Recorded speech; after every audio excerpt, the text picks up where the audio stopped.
Welcome back to the channel, guys. Today we're going to be lifting this thing in the back 3 inches.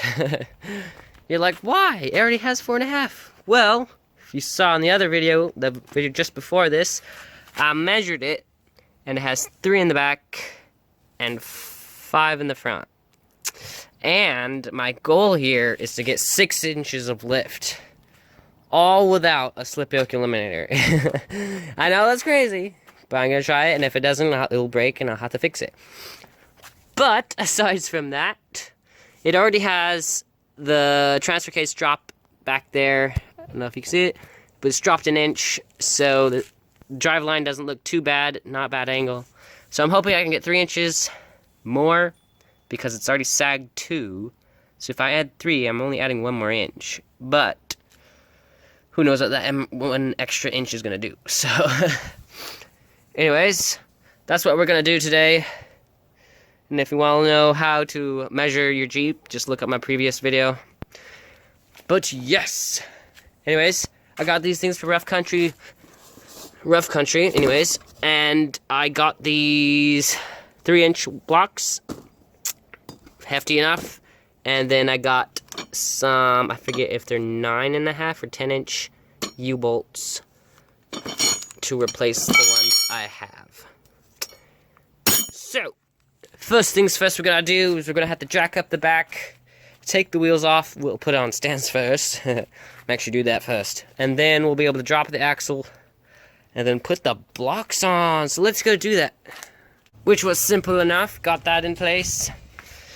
All jacked up so I can take the wheels off. All nice and tight. Now, we just gotta take the wheels off. Now with them off, we can go ahead and take our big old jumbo wrench and unloosen those 4 bolts. I'm gonna do one at a time and then ease it down slowly and then put the new U-bolts in so it holds this in place. That way it doesn't drop.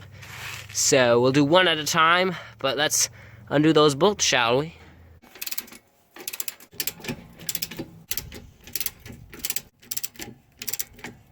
Okay, with it all dismantled, that's what it looks like. I eased it down just a little bit with the jack. And so yeah, there's 2 U-bolts, the plate, and the bolts. And now I'm going to be using these newer ones. They're slightly, just ever so slightly wider than the stock ones over there, and slightly thicker as well. There's 9/16 thick. So I'm hoping it will fit into these. I think it will. I might just have to bend the end together and flex it in. But I'm going to position them all in and then be able to drop the axle the rest of the way so you can get the blocks underneath. So let's go put that thing in. Okay, I got the U-bolts in, and so now I'm going to lower it with the jack and hopefully try and lower it about 3 inches. If not, this will catch it and we'll be good there. So let's lower this thing and put those blocks in, boy.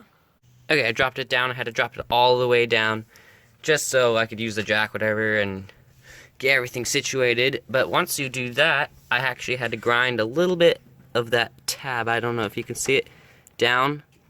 But then I just sprayed it with some black paint because the hole down here is a little bit smaller than up here, whatever. So you just grind that down and then you just put your block into place.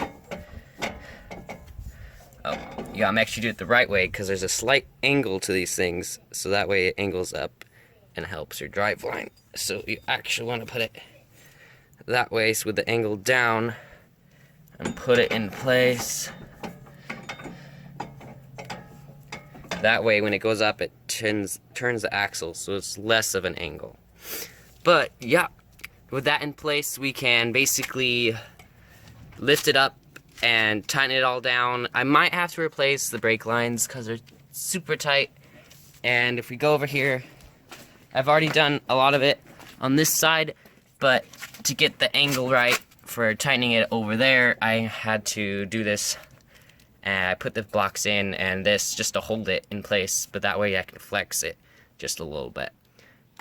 But that way, so just a reminder, you might have to do that if you do.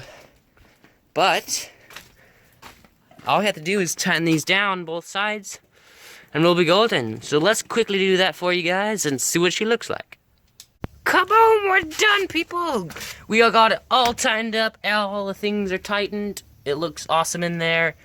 3-inch block, 9/16 by 2 3/4 wide U-bolts by 10 inches long. And I'll probably leave a link in the description where you can get these. Just remember, they are slightly wide, so you just gotta pinch them to get them into this bracket. But anyways, I got them both on this side. We'll take you over to this side. And this side as well. All looking nice. Sweet. Now, all I gotta do is put the tires on. See what it looks like. The brake lines are still pretty tight. I'll probably have to change them out. Otherwise, I can't go off-roading. And what's the point of having a lift on a Jeep if you can't go off-roading? So, in the future, I'll probably be changing those. But right now, let's put these tires on and see what it should looks like. Boom, we have the tires on, guys. And meet the latest member of the family, Bucky here. Here he is helping me film today. But we got the tires on. Everything's done on it. And as you see, there's so much more clearance between the tire and the top of the fender. You can look back in the video to see the difference. So now it's even more than this side over here, so I'm going to have to put a 1-inch spacer in there, so stay tuned for that video. That's coming up for the front. And we might be changing out the brake lines as well, because they're a little tight with the 3-inch lift. So, anyways, thanks for watching this, guys, and I hope to see you guys in another video. And I'll see you then, guys, so see you later.